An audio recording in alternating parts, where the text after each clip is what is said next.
تمام ناظرین کی خدمت میں السلام علیکم ورحمۃ اللہ وبرکاتہ۔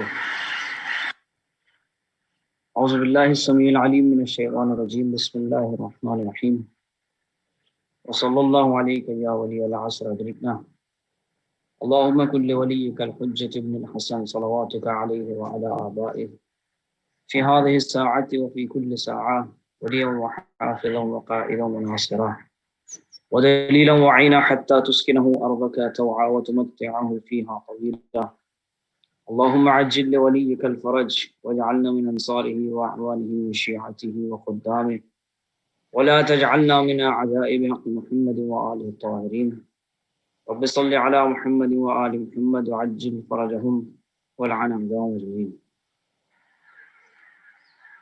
ناظرین کرام، سب سے پہلے تو آپ تمام حضرات کی خدمت میں اس ماہ مبارک شعبان کی جتنی خوشیاں، ویسے اس میں یہ پورا مہینہ ایک منفرد مہینہ ہے باقیہ تمام 11 مہینوں میں، اس میں اللہ نے کوئی غم کی تاریخ نہیں رکھی، جی بھر کے اہل بیت علیہ السلام کے چاہنے والے اس میں اہل بیت کی ہر خوشی میں خوش ہوں، شریک ہوں۔ تو ان تمام خوشیوں کی آپ کی خدمت میں مبارکباد، اور بالخصوص سرکار حضرت حجت عجل اللہ تعالی فرجہ الشریف کی ولادت باسعادت کی مناسبت سے آپ کی خدمت میں تہ دل سے مبارکباد پیش کرتے ہیں، اسی امید کے ساتھ کہ یہ جو مختصر سا جشن، یہ ایک چھوٹی سی نشست جو آپ حضرات نے، جس میں آپ حضرات تمام حضرات شرکت کر رہے ہیں، اس کی برکت سے انشاءاللہ خداوند عالم کی بارگاہ میں یہی دعا ہے کہ وہ سرکار حجت کے ظہور پر نور میں تعجیل عطا فرمائے۔ عزیزان گرامی، جس موضوع کے تحت آپ حضرات کے سامنے کچھ جسارت کرنے کی کوشش کرنی ہے، وہ موضوع ہے کہ اس زمانے غیبت میں ہم اپنے امام کی مدد کس طرح کر سکتے ہیں، نصرت امام کس طرح کریں، اس کی اہمیت کیا ہے، اس کی امپورٹنس کیا ہے۔ قرآن مجید میں اللہ تبارک و تعالیٰ نے ارشاد فرمایا، سورہ محمد صلی اللہ علیہ وآلہ، جو قرآن کا 47واں سورہ ہے، 47، اس کی آیت نمبر 7، اللہ عز و جل ارشاد فرماتا ہے، بسم اللہ الرحمن الرحیم، یا ایھا الذین آمنوا ان تنصروا اللہ ینصرکم ویثبت اقدامکم، کہ اے ایمان والو، اگر تم اللہ کی مدد کرو گے، اللہ کی نصرت کرو گے، ان تنصروا اللہ، اگر اللہ کی تم نصرت کرو گے تو کیا ہوگا، ینصرکم، وہ بھی تمہاری مدد کرے گا، اللہ تمہاری مدد کرے گا، ویثبت اقدامکم، اور تمہیں ثابت قدم رکھے گا۔ اب یہاں وہ لوگ جو بیچارے صرف قرآن کا دامن تھامنے کا جھوٹا دعویٰ کرتے ہیں، بیچارے اس لیے کیونکہ انہوں نے یہ سمجھا کہ صرف قرآن کافی ہے کہہ کر وہ اپنے آپ کو نجات دلا پائیں گے، حالانکہ وہ نہیں جانتے کہ جب تک مفسر قرآن کا دامن نہیں تھامیں گے جنت کی خوشبو بھی نہیں سونگھ سکتے۔ تو وہ لوگ جو اس طرح کے دعوے کرتے ہیں کہ ہمارے لیے قرآن کافی ہے، ان سے کوئی جا کے پوچھے کہ انسان، آخر اگر آپ صرف قرآن پر عقیدہ رکھتے ہیں، اگر آپ صرف قرآن کا دامن تھامیں گے، اہل بیت کو نہیں مانیں گے، تو اس آیت کی تفسیر آپ کیسے کریں گے، اس آیت کی تعویل آپ کیسے کریں گے کہ تم اللہ کی مدد کرو؟ آپ کہاں جائیں گے اللہ کو ڈھونڈنے، یا کہاں نہیں جائیں گے؟ اللہ کی مدد کیسے ہوگی؟ اس کا ان کے پاس کوئی جواب نہیں ہے۔ آیت میں 3 حصے ہیں۔ سب سے پہلی بات، خطاب ہو رہا ہے مومنین سے، یا ایھا الذین آمنوا، یعنی صرف اور صرف مومنین کے لیے ہے کہ اگر تم اللہ، یہ پہلا حصہ۔ دوسرا حصہ، اگر تم اللہ کی مدد کرو گے، جس کا ان لوگوں کے پاس کوئی جواب نہیں، مخالفین کے پاس اس کا کوئی جواب نہیں۔ تو اگر یہ مومن اللہ کی مدد کرے، بشرطے اس کو معلوم ہو کہ اللہ کی مدد کا مطلب کیا ہے، تو کیا ہوگا؟ جواب میں کیا ہوگا؟ اللہ 2 چیزیں کرے گا۔ پہلا، ینصرکم، وہ تمہاری مدد کرے گا، ویثبت اقدامکم، اور تمہیں ثابت قدم رکھے گا، تمہیں اسٹیڈ فاسٹ رکھے گا، تمہیں فرم رکھے گا، ثبات قدمی عطا کرے گا تمہیں۔ 2 چیزوں کا وعدہ پھر اللہ نے کیا ہے۔ اب چونکہ الحمدللہ اللہ نے ہمیں اہل بیت علیہ السلام کا دامن تھامنے کی توفیق دی ہے. یہ واقعی توفیق اور اللہ کی طرف سے نعمت ہے کہ اس نے ہمیں ایک ایسے ماحول میں ہماری پرورش کروائی کہ جہاں اٹھتے بیٹھتے فرش ازا بچتی ہو، امام حسین کا نام لیا جاتا ہو، ذکر علی ہوتا ہو، ذکر محمد، ذکر زہرا علیہ السلام ہوتا ہو. تو جب ایسے ماحول میں انسان پرورش پاتا ہے تو ظاہر سی بات ہے اسے اس بات کا یقین ہوتا ہے کہ صرف قرآن کافی نہیں ہے، یہ خود اپنے آپ میں وجدان کرتا ہے وہ. تو اب یہاں پر اللہ کی مدد سے مراد کیا ہے؟ ظاہر سی بات ہے ہم امامیہ 12 امام کے ماننے والے، ہمارا یہ عقیدہ نہیں ہے کہ اللہ کا کوئی جسم ہے جس طرح ہم اور آپ کا جسم ہوتا ہے. تو یہاں پھر اللہ کی مدد سے مراد کیا ہے؟ اس کا مطلب اگر اللہ کی مدد سے، ظاہر سی بات ہے اس کا مطلب یہ آیت جو ہے وہ متشابہات میں سے ہے. تو یعنی کوئی تو ایسی چیز ہوگی، کوئی تو ایسا ہوگا کہ جس کی مدد کو اللہ کی مدد سے تعبیر دی گئی ہے. جس کی مدد اگر انسان کرے تو وہ اللہ کی مدد میں شمار ہوگا. اب وہ آئیے ہم ڈھونڈیں کہ وہ کون ہے کہ جس کی مدد اللہ کی مدد ہوگی. تو اسی طرح کی اسی عنوان پر جو دوسری حدیثیں پائی جاتی ہیں، آئیے ان کی طرف رجوع کریں. ایک طرف کیا ہے آیت کے ذیل میں کہ کس کی مدد اللہ کی مدد ہے، تو آئیے ڈھونڈیں کہ کس کی رضا اللہ کی رضا، کس کی ناراضگی اللہ کی ناراضگی، کس سے محبت اللہ سے محبت، کس سے بغض اللہ سے بغض. آئیے یہ ڈھونڈنے کی کوشش کریں. پیغمبر اکرم صلی اللہ علیہ وآلہ وسلم، اللہم صلی علی محمد وآل محمد وعجل فرجہم والعن آدھام اجمعین. ایک مرتبہ، اور یہ حدیث بحر الانوار میں علامہ مجلسی علیہ الرحمٰن نے علل الشرائع کے حوالے سے نقل کی ہے، اور تفسیر امام حسن عسکری علیہ السلام کے حوالے سے بھی نقل کی ہے،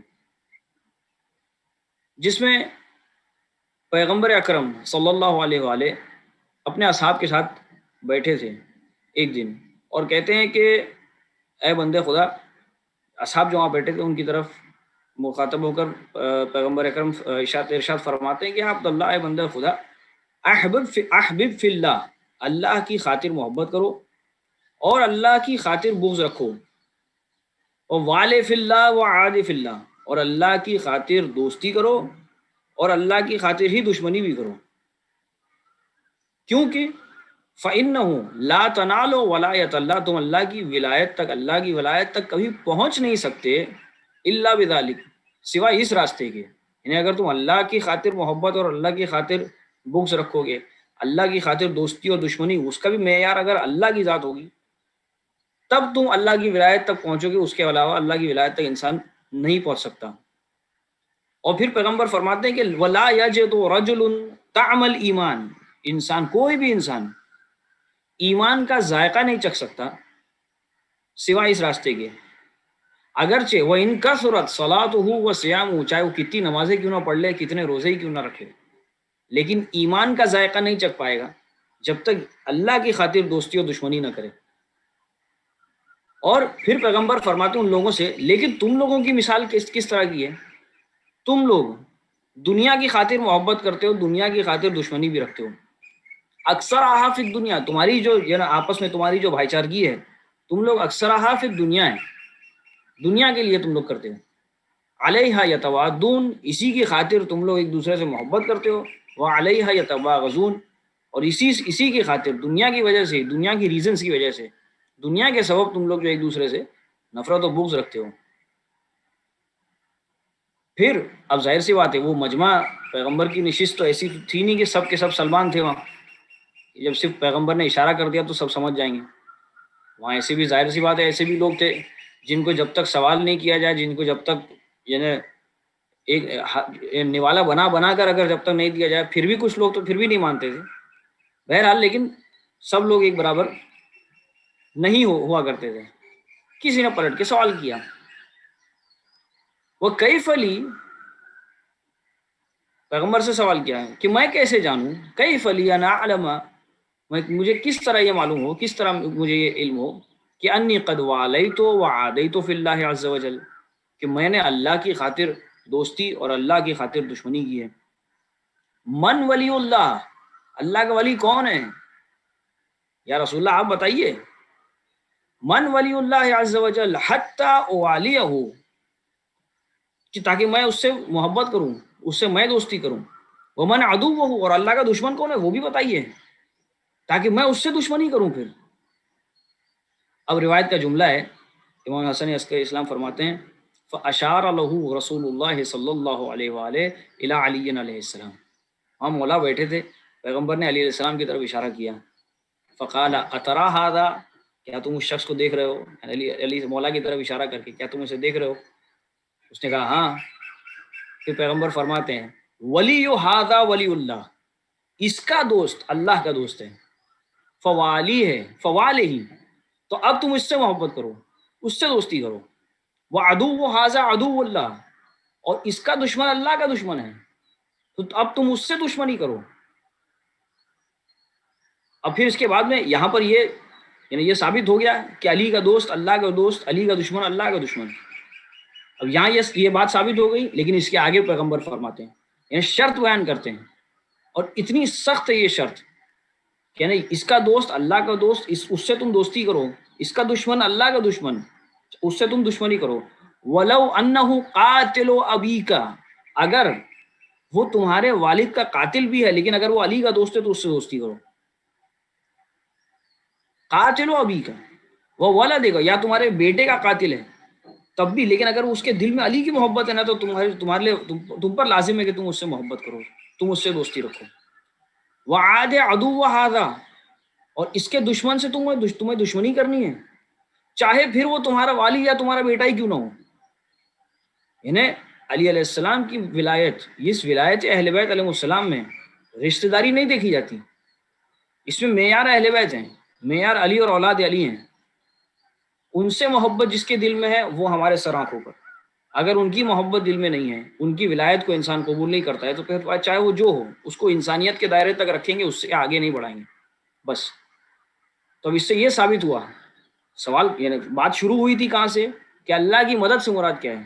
تو اللہ کی مدد کو ڈھونڈنے کے لیے یہ دیکھیں کہ اللہ کس سے راضی ہے، اللہ کی رضا کس میں ہے، اللہ سے بغض کس چیز میں ہے، اللہ کی دوستی کسے کہتے ہیں، اللہ کی دشمنی کسے کہتے ہیں. تو جس طرح علی اور اولاد علی کی محبت اللہ کی محبت ہے، ان سے بغض اللہ سے بغض ہے، ان سے دوستی اللہ سے دوستی، ان سے دشمنی اللہ سے دشمنی، اسی طرح ان کی مدد اللہ کی مدد ہوئی، ان کی مدد اللہ کی مدد. اور اگر آپ بتا رہے دلیل، آپ چلیے شب عاشور، مقصد مصائب بیان کرنا نہیں ہے، لیکن شب عاشور آپ سب بخوبی جانتے ہیں کہ کس طرح کا ماحول تھا اس وقت. یعنی ایک طرف امام حسین علیہ السلام، حضرت سید الشہداء علیہ السلام کے جانثار امام علیہ السلام نے چراغ بجھا دیا، ان کو اجازت دے دی کہ تم چلے جاؤ. اس کے باوجود کوئی وہاں سے ہلا نہیں کہ نہیں مولا.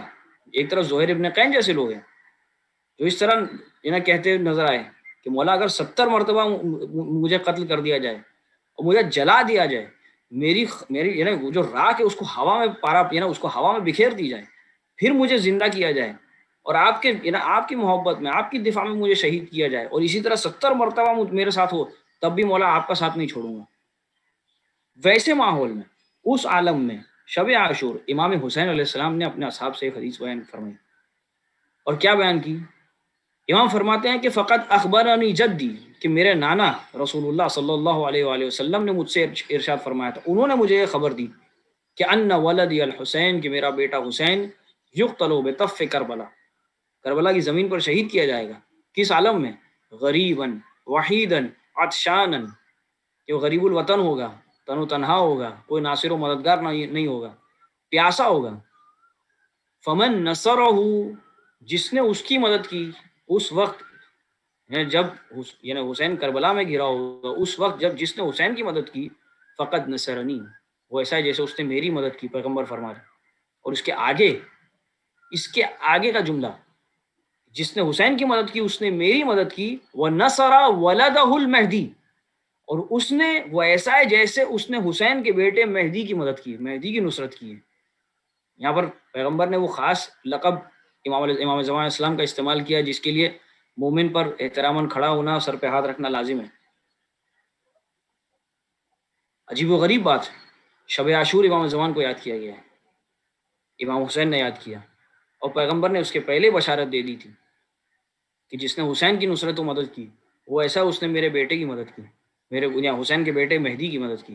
اور پھر آگے پیغمبر فرماتے ہیں ومن نصرنا بلسانہ، اور جو یعنی یہ تو اس وقت کی مدد تھی، وہ محدود وقت تھا، وہ ایک معین وقت تھا جہاں پر نصرت امام کی جائے، لیکن آج ہم کیا کریں؟ آج کس طرح سے مدد کریں؟ پیغمبر فرماتے ہیں اسی حدیث میں ومن نصرہ ومن نصرنا بلسانہ، جو اپنی زبان سے ہماری نصرت کرتا ہے فإنہ فی حزبنا یوم القیامہ، قیامت کے دن ہمارے گروہ میں ہوگا، ہمارے ساتھ ہوگا۔ یعنی اس کا مطلب یہ ہے کہ یعنی یہ اپرچونٹی، یہ توفیق ہمارے لیے یعنی ہمارے شامل حال ہو سکتی ہے، راستے ہر ایک کے لیے کھلے ہیں، ہم ایک قدم بڑھائیں۔ سامنے سے امام یہ نا امام وقت ہے، فرزند زہرا ہے، وہ فرزند حسین ہے، اسی حسین کے بیٹے ہیں جس نے ایک لمحے میں حر کی خطا معاف کی تھی۔ تو ہم اپنی طرف سے قدم تو بڑھائیں اپنے امام کی طرف، امام کی نصرت و مدد کی طرف۔ در کو حر بنانے کا طریقہ امام کو آتا ہے، بس ہم اپنے آپ کو ایک خاکی گنہگار کے طور پر امام کے سامنے پیش کر رہے ہیں، اور باقی امام پر چھوڑ دیں۔ امام کس طرح ہم سے مدد لیں وہ امام بہتر جانیں، لیکن ہم اپنی پوری طرح سے ہماری یہ نیت ہونی چاہیے کہ ہمیں امام کی مدد و نصرت کرنی ہے۔ اور تین طریقے جو روایات میں بیان کیے گئے، تین طریقے ہوتے ہیں مدد و نصرت کرنے کے، ایک ہے دل سے، ایک زبان سے، اور ایک ہاتھوں سے۔ ہاتھوں سے مدد جس سے بظاہر مراد جنگ و جدال کی ہے، تو لہٰذا وہ تو فی الحال ابھی ہم پر ساقط ہے کیونکہ حکم امام نہیں ہے۔ اب جو دوسرا سب سے افضل طریقہ ہے مدد کا، وہ ہے بے لسان ہی، زبان کے ذریعے انسان مدد کرے۔ اور زبان کے ذریعے کس طرح؟ آج یعنی سب سے بڑا چیلنج ہے، جو سب سے بڑی دقت ہم لوگوں کے لیے ہے کہ چاروں طرف سے حملے عقیدے پر ہوتے ہیں، اور بالخصوص اس امامت اور مہدویت کے عقیدے پر ہوتا ہے، حملہ ہو رہا ہے۔ اب ایسے میں ہماری ذمہ داری ہے کہ جتنا زیادہ سے زیادہ ہو سکے، اور یہ سب سے بڑی ذمہ داری آج کی تاریخ میں،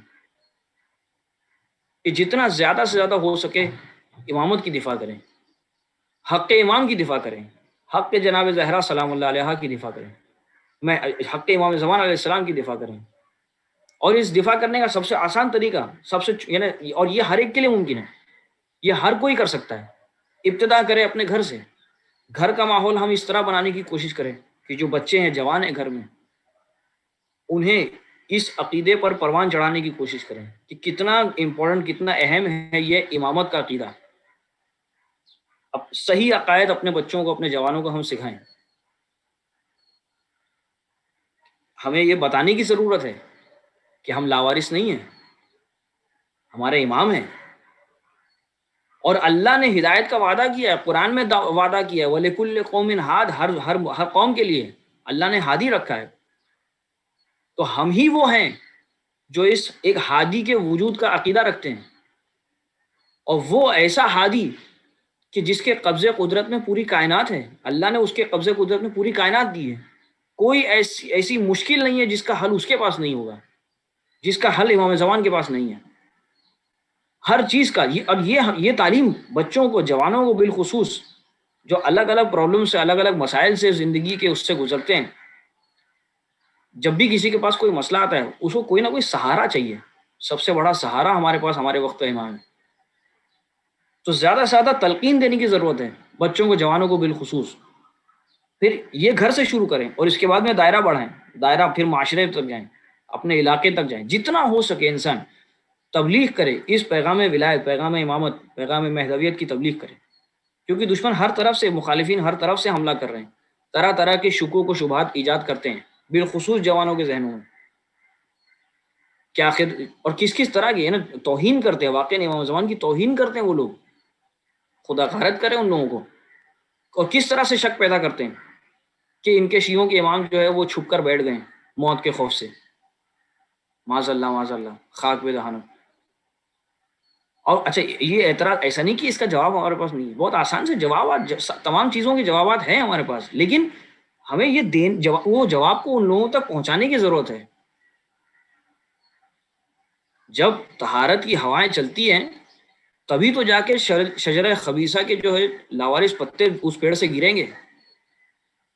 یہ ہمیں بتانے کی ضرورت ہے، جوابات ہمیں دینے کی ضرورت ہے۔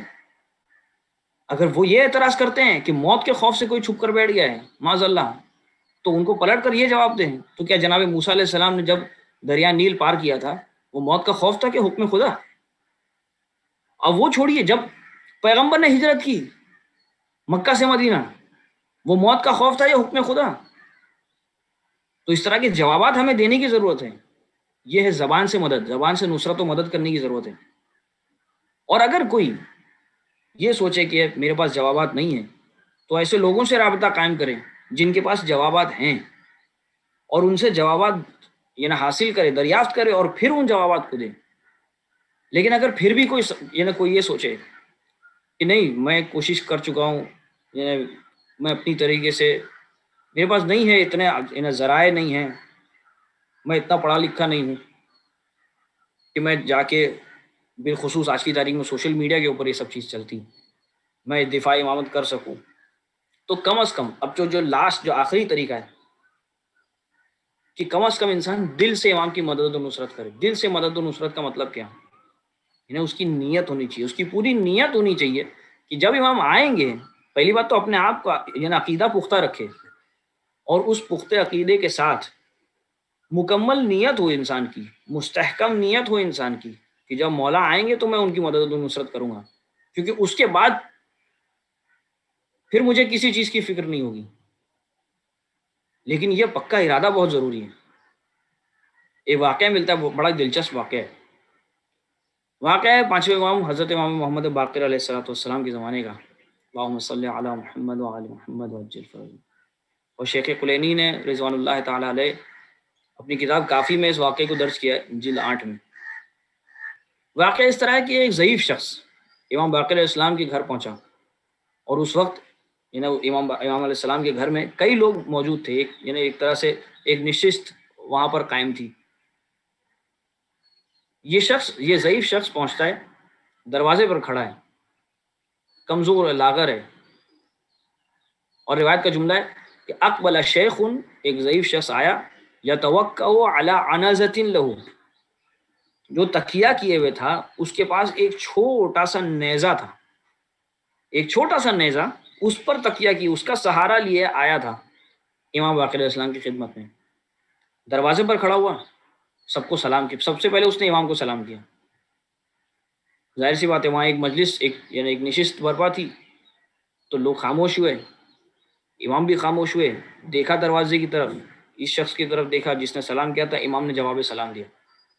جب امام نے جواب سلام دیا، اس کے بعد اس شخص نے وہاں موجود اس مجلس میں موجود جتنے لوگ تھے سب کو سلام کیا، ان سب نے جواب سلام دیا. پھر یہ شخص وہیں سے دروازے پر سے امام علیہ السلام کی طرف مخاطب ہوتا ہے اور کہتا ہے کہ مولا میری جان آپ پر قربان، جعلنی اللہ فداک، میری جان آپ پر قربان، خدا کی قسم میں آپ سے محبت کرتا ہوں، اور جو آپ سے محبت کرتا ہے میں اس سے محبت کرتا ہوں. دیکھیے وہی شرط جو پیغمبر نے بیان کی، وہی سیم چیز یہاں پر بھی آ رہی ہے. اس نے کہا کہ میں آپ سے محبت کرتا ہوں، اور جو آپ سے محبت کرتا ہے میں اس سے بھی محبت کرتا ہوں. اور خدا کی قسم یہ جو محبت ہے، جو میری آپ سے محبت ہے اور آپ کے دوستوں سے جو محبت ہے، واللہ ما احبکم واحب من یحبکم لطمع فی دنیا، یہ دنیا کی لالچ میں وہ نہیں ہے. پھر وہی شرط مکمل طور پر یہ شخص آ کے اپنا عقیدہ بیان کر رہا ہے، جو میری محبت ہے آپ سے، یہ کوئی دنیا کی لالچ کی وجہ سے نہیں ہے. پھر اس کے بعد میں اگلا جملہ فرماتا ہے، اگلا امام کی خدمت میں عرض کرتا ہے دوسرا جملہ، وہ کیا ہے کہ خدا کی قسم میں آپ کے دوستوں سے بغض رکھتا ہوں، یا آپ کے دشمنوں سے بغض رکھتا ہوں، ان کا بغض ہے میرے دل میں، وہ ابرأ منہ، اور آپ کے دشمن سے میں اظہار براءت کرتا ہوں. ایسا نہیں صرف دل میں، اظہار براءت کرتا ہوں، میں ابرأ، اظہار کرتا ہوں براءت کا، تبرہ کرتا ہوں میں مولا. اور خدا کی قسم واللہ ما ابغضہ وابرأ منہ لوتر کان بینی وبینہ، اور یہ جو میرا بغض ہے آپ کے دشمن سے، یہ اس وجہ سے نہیں ہے کہ میرے اور اس کے درمیان کوئی مسئلہ چل رہا ہے، میری اس سے کوئی آپسی یا کوئی ذاتی دشمنی ہے، نہیں، دشمنی اس سے صرف آپ کی خاطر، کیونکہ وہ آپ کا دشمن ہے، لہٰذا میں اس کو اپنا دشمن سمجھتا ہوں اور اس سے اظہار براءت کرتا ہوں. پھر وہ کہتا ہے کہ جتنی چیزوں کو آپ نے حلال قرار دیا ہے میں انہیں حلال جانتا ہوں، اور جتنی چیزوں کو آپ نے حرام قرار دیا میں انہیں حرام جانتا ہوں. اور پھر اس کے بعد میں ایک عجیب چیز کہتا ہے، دیکھیے سہارا لے کر آیا ہے کس کا، ایک چھوٹے سے نیزے کا سہارا لے کر آیا. یہ اس کی آمادگی بتاتی ہے کہ وہ نصرت و مدد کو تیار ہے، لیکن کمزور ہے، لاغر ہے، ضعیف ہے. پھر بھی نیت دیکھیے، یہاں نیت کا بہت اہم رول ہے. اس کے بعد میں کہتا ہے کہ میں آپ کے حلال کو حلال جانتا ہوں، آپ کے حرام کو حرام جانتا ہوں. وَأَنتَظِرُ أَمْرَكُمْ، مولا میں آپ کے امر، آپ کی حکومت کا انتظار کر رہا ہوں کہ کب آپ کی حکومت آئے گی. مولا میں اس چیز کا انتظار کر رہا ہوں. فَهَلْ تَرْجُو لِي جَعَلَنِي اللَّهُ فِدَاكَ، مولا میری جان آپ پر قربان، یہ جو میرا عقیدہ میں نے بھی آپ کے سامنے بیان کیا ہے، اس کے بدلے مجھے کچھ ملے گا؟ یعنی کیا میں کسی ثواب کا امیدوار ہوں، کسی ثواب کی امید رکھ سکتا ہوں؟ ترجو رجا، کسی ثواب کی امید رکھ سکتا ہوں میں؟ میرے لیے کیا ہے مولا؟ امام علیہ السلام نے اس شخص کی طرف دیکھا، اس ضعیف شخص کی طرف. امام نے کہا الیہ الیہ الیہ، امام نے اپنے پاس بلایا. یہ بھی عجیب سعادت ہے، امام نے اپنے پاس بلایا. کاش کہ فرزند زہرا بھی ہمیں اپنے پاس بلائے، اور اس عالم میں کہ ہم فرزند زہرا کو ان کی معرفت رکھتے ہوئے ان کے پاس جائیں. امام باقر علیہ السلام نے کہا الیہ الیہ، آؤ ادھر آؤ. حتی، اور یہ بھی عجیب سعادت ہے آگے کا جملہ، حتی اقعدہ الی جنبہ، امام نے اپنے پہلو میں بٹھایا. اور اس کے بعد میں امام نے کہا ایھا الشیخ، اے ضعیف العمر انسان، ان ابی علی ابن الحسین علیہ السلام، یعنی میرے والد امام زین العابدین علیہ السلام، ان کے پاس بھی یہ جو تم نے ابھی کہا ہے نا، ان کے پاس بھی ایسے ہی ایک شخص آیا تھا اور اس نے یہی سوال میرے والد سے کیا تھا جو تم نے ابھی سوال کیا. اے شیخ یہ جان لو کہ اگر تمہارا انتقال ہو جائے گا، اگر تمہارا انتقال ہو جائے، تم اس دنیا سے چلے جاؤ، تو تمہیں پیغمبر اکرم صلی اللہ علیہ وآلہ، امیر المومنین علیہ السلام، امام حسن علیہ السلام، امام حسین علیہ السلام اور میرے والد امام زین العابدین علیہ السلام کے سامنے تمہیں حاضر کیا جائے گا. اور اس عالم میں تم حاضر کیے جاؤ گے کہ تمہارا دل مطمئن ہوگا، تمہاری روح خوش ہوگی اور تمہاری آنکھوں کو ٹھنڈک پہنچے گی. یہ جو تم نے ابھی عقیدہ بیان کیا نا، اس کا ثواب، اس کا اجر تم کو یہ ملے گا. اور وَتُسْتَقْبَلُوا بِالرَّوْحِ وَالرَّيْحَانِ مَعَ الْكِرَامِ الْكَاتِبِينَ، اور یہ جو حساب و کتاب، کرام الکاتبین، جو حساب کتاب لکھنے والے جو دو فرشتے ہیں، انہیں تمہارا استقبال کریں گے. لَوْقَدْ بَلَغَتْ نَفْسُكَ هَا هُنَا، جب تمہاری جان یہاں تک پہنچ جائے. اس کے بعد امام نے اپنی انگلی سے یہاں حلق پہ اشارہ کیا. امام نے کہا جب تمہاری جان یہاں پہنچ جائے گی، وہ فرشتے، وہ حساب و کتاب کے فرشتے استقبال کریں گے تمہارا، احترام کریں گے تمہارا. یہ جو تم جس عقیدے پر تم ہو اور جس نیت سے تم آئے ہو، یعنی نیت سے آیا، یعنی امام کی نصرت، نیزہ لیا آیا تھا، اگرچہ طاقت قوت، یعنی بدن کی قوت نہیں تھی، لیکن نیت کی طاقت ضرور تھی جس کی بنا پر وہ آیا. نیزہ بھی لیا آیا تھا اور کیا کہا تھا؟ آپ کے امر کا، آپ کی حکومت کا میں انتظار کر رہا ہوں، جس انتظار میں ہم سب بیٹھے ہیں اور جس کی دعا ہم سب کر رہے ہیں. یعنی جب بھی انسان اللہم عجل ولیک الفرج اپنے دل سے کہتا ہے، اس کا مطلب ہی یہی ہے کہ وہ امام کے امر کا، اہل بیت علیہ السلام کے امر کا، ان کی حکومت کا انتظار کر رہا ہے. لیکن اس عقیدے کے ساتھ انتظار کرنا بہت ضروری ہے، جو تمام چیزیں اس ضعیف نے بیان کی. جب امام سے یہ چیزیں سنی اس شخص نے، تو اسے یقین نہیں ہو. پہلی بار اس نے کہا کیف قلت یا ابا جعفر، مولا آپ کیا کہہ رہے ہیں؟ یعنی یہ تمام چیزیں پیغمبر، مولا کائنات، امام حسن، امام حسین اور امام زین العابدین علیہ السلام، ان سب کے سامنے حاضر کیا جائے گا، اتنا احترام، یہ سب چیزیں. روایت کا جملہ ہے فعاد علیہ الکلام، امام علیہ السلام نے وہ تمام چیزیں دوبارہ سے دہرائیں اس کے لیے. جب دوبارہ اس نے وہ تمام چیزیں سنی، چیخ مار کر گریا کرنے لگا، آہو بکا کرنے لگا، اور ایسی چیخ کے ساتھ اس نے گریا کیا کہ اس زمین پر گر گیا اور بے ہوش ہو گیا، غش آ گیا اسے. اور اس کی چیخ کو سن کر، اس کی آہو بکا کو سن کر، وہاں اس مجلس میں جتنے لوگ موجود تھے وہ سب گریا کرنے لگے کہ کیا منزل، کیا مقام ہے اہل بیت کے چاہنے والے کا.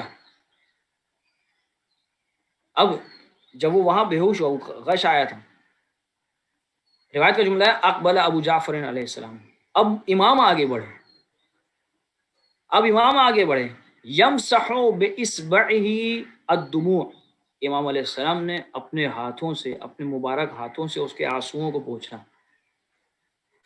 اور اسے ہوش میں لایا۔ اب غش سے جب اسے افاقہ ہوا، اس نے اپنا سر اٹھایا، یبنا رسول اللہ، اے فرزند رسول، ناولنی یدک، مولا آپ کا ہاتھ مجھے دیجیے، میری جان آپ پر قربان، مولا آپ کا ہاتھ مجھے دیجیے۔ امام نے اپنا ہاتھ، اس کے ہاتھ یعنی اپنا ہاتھ آگے بڑھا، اس نے مولا کا ہاتھ لیا، بوسہ، مولا کا ہاتھ اپنے ہاتھوں میں تھاما، امام کے ہاتھوں کا بوسہ لیا، اور نہ صرف بوسہ لیا بلکہ اپنے پیشانی اور اپنے رخسار کو بھی امام علیہ السلام کے ہاتھوں سے مس کیا۔ یہ کہا، وہاں سے اٹھا اور وہ چلا گیا۔ جیسی وہ گیا، اب امام علیہ السلام نے، یہ جو آخری جملہ ہے اس حدیث کا، اب امام علیہ السلام نے کیا وہاں جتنے لوگ بیٹھے تھے ان سب سے امام مخاطب ہوتے ہیں اور کہتے ہیں من احب ان ينظر الى رجل من اہل الجنہ، جو یہ چاہتا ہے کہ اہل جنت میں سے کسی کو دیکھے، فلینظر الى هذا، تو اس شخص کو دیکھے جو ابھی آیا تھا، وہ ضعیف انسان، وہ اہل جنت میں سے۔ یعنی ایک عجیب سعادت ان لوگوں کے لیے ہے جو نصرت کی پوری نیت کیے ہوئے ہیں، مکمل پکی نیت ہے، مستحکم نیت ہے، لیکن کس شرط کے ساتھ؟ جو 6 شرطیں اس نے بیان کی، جو 6 چیزیں اس نے بیان کی۔ سب سے پہلی بات کیا کہ محبت، دوستی اہل بیت سے خدا کی خاطر۔ دوسرا، اہل بیت علیہ السلام کے دوستوں سے دوستی۔ تیسرا، ان کے دشمنوں سے دشمنی اور اظہار براءت، اہل بیت کے دشمنوں سے اظہار براءت ضروری ہے۔ چوتھی چیز، اہل بیت کی حلال کی ہوئی چیزوں کو حلال جاننا، ان کے حرام کردہ چیزوں کو حرام جاننا۔ یعنی صرف ایسا نہیں کہ عقیدہ رکھنا حلال اور حرام پر، عقیدہ تو ضروری ہے لیکن عمل ساتھ میں۔ حلال کو حلال جاننے کا مطلب کیا؟ صرف یہ نہیں کہ یہ چیز حلال ہے اور یہ چیز حرام ہے، نہیں، بلکہ اس پر عمل کرنا، حلال کاموں کا انجام دینا، حرام سے اجتناب، یہ ضروری ہے۔ اور آخر میں اہل بیت کی حکومت کا انتظار، ان کے امر کا انتظار، ان کے یعنی فرزند زہرا کے ظہور کا انتظار۔ یعنی زبان سے مدد کا مطلب کیا ہے؟ زبان سے مدد، سب سے پہلی بات جو زبان سے مدد ہم نے کی، یعنی وہ ولایت کی دفاع کرنا جتنا ہو سکے حتی الامکان، اور اگر نہیں کر سکتے تو کم از کم انسان کے دل میں یہ نیت ہونی چاہیے کہ جب امام آئیں گے، اور یہ پکی نیت اور پکا ارادہ ہے جس طرح یہ ضعیف شخص نے بیان کیا تھا، تو ہوگا کیا جو پیغمبر نے فرمایا تھا، من نصرنا بلسانہ، جس نے اپنی زبان سے ہماری نصرت و مدد کی، قیامت میں ہمارے ساتھ ہوگا، قیامت میں ہمارے ساتھ ہوگا۔ ایک عجیب منزلت، ایک عجیب مقام ہے ایک شیعہ کے لیے، اہل بیت علیہ السلام کے چاہنے والے کے لیے۔ ایک شخص آتا ہے، آخری حدیث، کہ ایک شخص آتا ہے امام کاظم علیہ السلام کی خدمت میں، اللہم صلی علی محمد وعلی محمد وجل فرج۔ ابھی دیکھیے ماہ رمضان قریب ہے، بہترین مہینہ ہے نصرت امام کا، بہترین مہینہ، کس طرح سے اس حدیث میں بیان کیا گیا ہے۔ وہ شخص آتا ہے امام کاظم علیہ السلام کی، حضرت باب الحوائج امام کاظم علیہ السلام کی خدمت میں آتا ہے اور کہتا ہے کہ مولا، میرے والد اس ماہ مبارک میں 40 قرآن ختم کیا کرتے تھے، 40 قرآن۔ ہم میں سے کئی لوگوں کے لیے ایک مشکل ہوتا ہے، یہ کہتا ہے کہ میرے والد 40 قرآن ماہ رمضان میں ختم کیا کرتے تھے، اور میرے والد کے انتقال کے بعد میں نے بھی یعنی اس روش کو جاری رکھا، میں بھی قرآن پڑھتا ہوں اور کثرت سے تلاوت قرآن۔ لیکن کبھی کبھار مولا کیا ہوتا ہے، اور یہ چیزیں ہمارے ساتھ میں بھی ہوتی ہیں، لیکن کبھی کبھار میں پڑھ پاتا ہوں لیکن کبھی ایسا ہوتا ہے کہ میں کم پڑھتا ہوں، کیونکہ مشغول ہو جاتا ہوں، میرا مشغلہ رہتا ہے، بزنس ہوتا ہے، کام کاج ہے، اس کی وجہ سے مشغول ہو جاتا ہوں، لہذا تھوڑا کم ہو جاتی ہے تلاوت، یا کبھی کبھار سستی کاہلی کی بنا پر بھی مولا آ کے اعتراف کر رہا ہے مولا کے سامنے۔ مولا کو ایسے لوگ بہت پسند جو آ کے اعتراف کرتے ہیں حور کے جیسے، ہاں میں غلط۔ مولا کبھی سستی اور کاہلی کی بنا پر بھی میں کم تلاوت کر پاتا ہوں، لیکن جب روز عید آتا ہے، عید فطر کا جب دن آتا ہے، تو میں جتنی بھی تلاوت، میں جتنے بھی قرآن ختم کیے ہیں، تو ایک جو قرآن میں نے ختم کیا ہے وہ میں پیغمبر کو ہدیہ کرتا ہوں، پھر ایک قرآن علی علیہ السلام کو ہدیہ کرتا ہوں، ایک حضرت فاطمہ زہرا سلام اللہ علیہا کو ہدیہ کرتا ہوں، اور اس کے بعد میں ایک ایک امام کو میں ہدیہ کرتا ہوں، حتیٰ کہ وہ امام کاظم علیہ السلام جو اس کے زمانے کے امام تھے ان تک پہنچا اور کہا کہ میں آپ کو بھی یہ قرآن ہدیہ کرتا ہوں، اور یہ میں کئی سالوں سے کر رہا ہوں مولا، کیوں؟ کیونکہ میں آپ کی امامت میں مانتا ہوں، آپ کی امامت کا عقیدہ رکھتا ہوں۔ جب سے میں نے یہ عقیدہ قائم کیا ہے تب سے میں یہ کام انجام دے رہا ہوں کہ ایک ایک قرآن پڑھ پڑھ کے آپ کی خدمت میں ہدیہ کرتا ہوں۔ فَأَيُّ شَيْءٍ لِّي بِذَلِكَ، اب مولا میرے لیے اس کے بدلے مجھے کیا اجر ملے گا؟ امام علیہ السلام نے کہا کہ جن کے لیے تم نے ان قرآن کو کی تلاوت کو، اس قرآن کی تلاوت کا ہدیہ کیا ہے، جس کو بھی تم نے ہدیہ کیا ہے، قیامت کے دن تم اسی کے ساتھ محشور کیے جاؤ گے، اسی کے ساتھ محشور کیے جاؤ گے۔ تو بہترین مہینہ ہے ہم لوگوں کے لیے جو آنے والا ماہ مبارک رمضان ہے، جتنا ہو سکے، اور یہ صرف نہ صرف یہ کہ ماہ مبارک میں، بلکہ امام کی نصرت کا ایک بہترین طریقہ ہے کہ جتنے بھی مستحب اعمال ہم انجام دیں، جتنے بھی مستحب اعمال انجام دیں، وہ امام کی نیابت میں کریں، اس کا ثواب۔ مثال کے طور پر نماز کے بعد تسبیح جناب زہرا سلام اللہ علیہ پڑھ رہے ہیں امام علیہ السلام کی خاطر، اس کا ثواب امام زمان کو ہدیہ کریں۔ روزانہ اس کے ذریعے اگر روز یہ چیزیں کرتے رہیں گے، جتنے مستحبات ہیں، صدقہ دے رہے ہیں امام کی نیابت میں، کوئی بھی کار خیر کر رہے ہیں امام کی نیابت میں، جتنا زیادہ امام کی نیابت میں کام کرتے رہیں گے، اس کا مطلب ہے کہ ہم نے اپنے آپ کو امام کی نصرت اور مدد کا عادی بنایا ہے۔